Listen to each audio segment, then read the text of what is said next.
Welcome to the American Journal of Psychiatry Residence Journal podcast. My name is Carol Chan, and I'm the Associate Editor for the Residence Journal. Our guest for today's show is Dr. Jennifer Payne from Johns Hopkins. Dr. Payne is the Director of the Women's Mood Disorder Center and an Associate Professor with joint appointments in the Department of Psychiatry and Behavioral Sciences and the Department of Gynecology and Obstetrics. So welcome, and thank you for joining me today on our podcast. Thanks for having me. So I'm a little bit embarrassed to say this, but before I went to interview everywhere for psychiatry residencies, I actually did not know that women's mood disorders was a subspecialty of psychiatry. And just as a medical student, was just completely not aware of this huge field of research and clinical work that was being done. So I was just curious to know, how did you first get started in this field and what got you interested? So I'm actually not surprised that you didn't know that this field existed, because it's really just getting started. I'd say in the lifespan of my career, women's mental health has become its own entity. And it certainly didn't exist when I was a resident a number of years ago. I actually got interested in women's mental health kind of in a backwards way. I've been very interested in research, and I've trained in mood disorders at the NIH. And while we were there, we were talking a lot about what the broken parts might be in depression and bipolar disorder. And that got me thinking about women and depression, and how the rate of depression is twice as common in women, and how in the postpartum time period there's an increased risk for major depressive episodes. And I realized that postpartum depression was a great model to study if you're trying to understand what the broken part is in major depression in general. It's really the only time that you can predict when someone will get sick. So when I came back to Hopkins as a junior faculty, I started studying postpartum depression, doing genetic studies, and then setting up my own study following women with mood disorders who were pregnant during pregnancy and postpartum, and then collecting samples and information to try to figure out what was causing postpartum depression. Yeah, well, that's really great that now, we have exposure to it in our residency, and it's something that we all rotate through this clinic, and it's a great exposure to kind of learn all this. Yeah, now. Well, one of the things I love doing is teaching people, both residents and medical students and the public, and going other places and giving talks on how to manage mood disorders during pregnancy, because I think there's been, a lot of misconceptions out there, and people don't really think about it very clearly. And if they think about it at all, many people are scared to try to manage psychiatric disorders during pregnancy. So I really like spreading the word of how we should be thinking about this. Yeah, so what are the kind of biggest misconceptions in the psychiatric field, like with other judges who aren't specialized? Well, I would say that there are at least a couple, one being that you can't use psychiatric meds during pregnancy. And actually, most psychiatric meds are fairly safe during pregnancy. And then I think the other big myth is that women should kind of struggle through pregnancy with psychiatric illness for the sake of the baby. And the reality is, when you look at the data, that's actually potentially harmful to the baby for the mom to be psychiatrically ill during and after pregnancy. So it's actually important that we treat psychiatric illness during pregnancy, but most people kind of don't see it that way. That's a really difficult situation for people to be in, where you're the psychiatric provider, but not really, you're kind of unsure what to do. So what is the state of the women's mood disorder movement in the country? Are there clinics out there that people can refer their patients to? Yeah, so it's growing, and that's kind of why it's an exciting time. Is there are more and more clinics across the nation.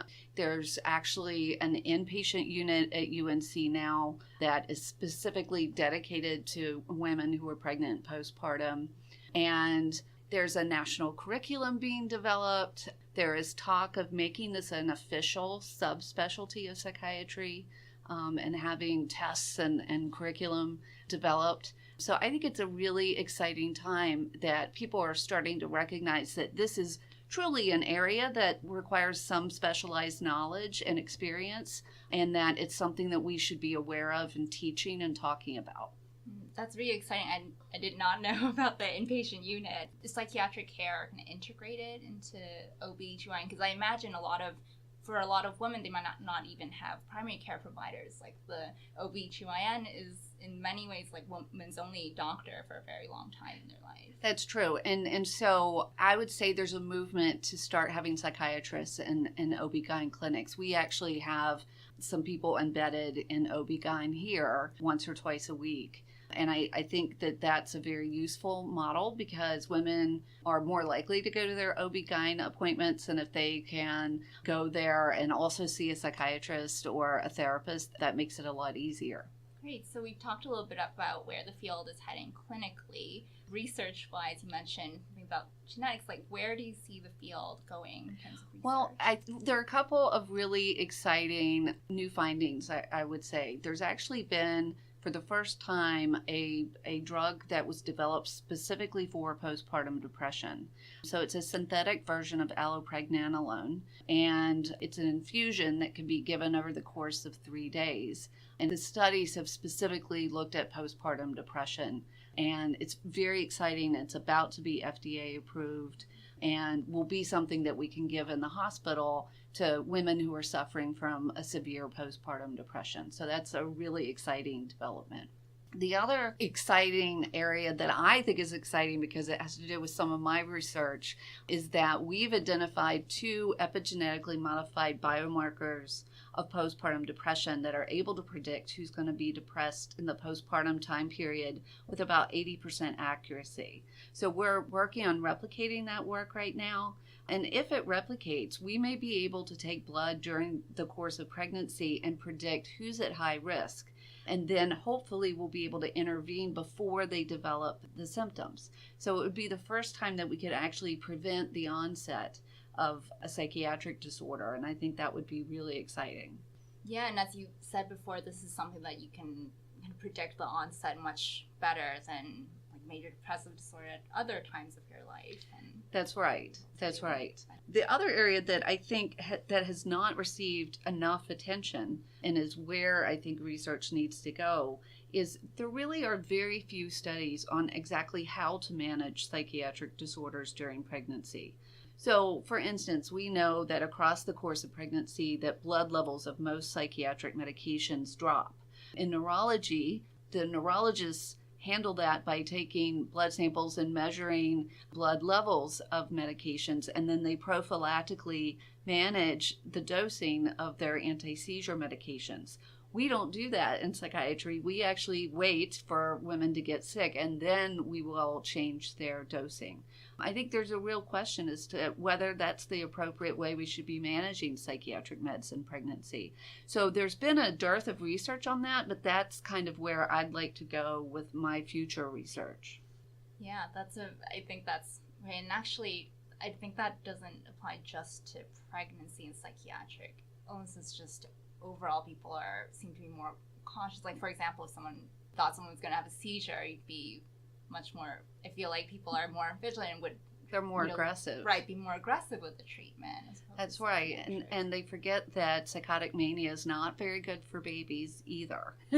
and right. And is on the order of having repeated seizures for a pregnant woman. Mm-hmm. So I think we probably need to look at maybe being more aggressive with care during pregnancy rather than taking care away and waiting till someone is ill and then trying to play catch up medication wise.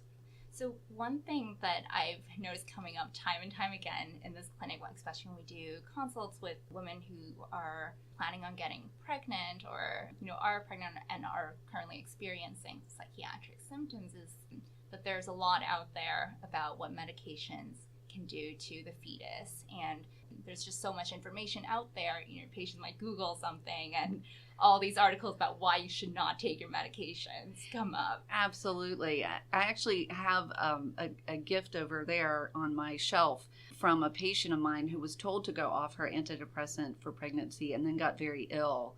And it's a mug that says, "Don't confuse your Google search with my medical degree." And I love that cup because it's something I kind of deal with on a daily basis. I do think that the media really misportrays what's out there, and they tend to underplay the risks of psychiatric illness during pregnancy and postpartum, and they tend to overplay the risks of exposures to, particularly to antidepressant medications, but really any psychiatric medications. I think what's hard about this literature is that it's a large literature, and there are a lot of studies out there that were poorly controlled that did find associations between exposure to psychiatric medication and certain infant outcomes. The problem is that the psychiatric population as a whole has a different set of behaviors and risk factors and illnesses from the general population. And so studies that have controlled for those other factors, so for instance, smoking is much more common in the psychiatric population. So studies that have controlled for these other factors are really not finding associations between antidepressant exposure and poor infant outcomes, and are actually quite reassuring. So I think you have to really know the literature and read the article and make sure that you understand exactly what was done and what was controlled for before concluding that there's a true association between a medication exposure and an infant outcome. Are there other things that we as clinicians can do or say to our patients that you have found helpful? Well, I think there are a number of things. I think, first of all, reassuring patients that they're not alone and referring them to support groups can be really helpful. I've had a number of patients who just felt like they were the only person who ever had severe OCD during pregnancy, and that's not true. So I think reassuring them that they're not alone. I think being very clear about what you're recommending and why you're recommending it, and talking to them about their psychiatric illness in the same terms that we talk about medical illness during pregnancy. I tell this story all the time, but when I wanted to have my first child, I have asthma, and I went to my OBGYN. I said, when do I stop my asthma medicine? And she just laughed at me, and she said, oxygen's awfully good for babies, and we're not going to stop your asthma medication because you need to breathe in order to get pregnant and have a healthy baby. And I think people try to not think of psychiatric illness in the same vein as medical illness, but the reality is, for most people it is, and we need to be talking to them about it as in, you have this illness and it's important for you and the baby to control this illness during your pregnancy. We aren't telling women with diabetes to stop their insulin for pregnancy, and we're telling them to be more actively managing their diabetes during pregnancy, and we need to do the same thing for psychiatric disorders. Yeah, I like that, the diabetes analogy. I use that one all the time myself same here. Too. Yeah. So for the residents out there who are interested in going into this field, seeing that it's a pretty new field, like what are the avenues they can get into it? Like, are there fellowships out there now, or so there are at least 10, and because there's a fairly small number, you can probably look at all of them, and they're varied. So some are purely clinical, some are purely research. Ours is a combination of clinical and research training, and I'm not sure exactly what else is out there, but you're going to want to look at what the specifics of the program that you're interested in applying in order to understand that. So that's one avenue. I do think that probably in the next 10 years, reproductive psychiatry or women's mental health will become a subspecialty, because I think it needs to be. I think there's, again, a lot of literature, a lot of really understanding exactly what the literature is saying and how you manage women clinically is going to be a subspecialty. Is consult liaison a way for That's a good point.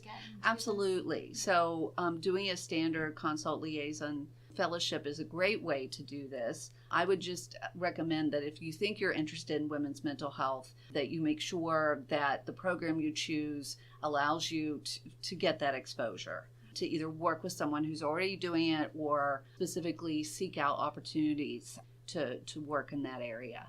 Well, thank you so much for sitting down and talking to me today. It's been great. Great. It's my pleasure. Thank you for having me.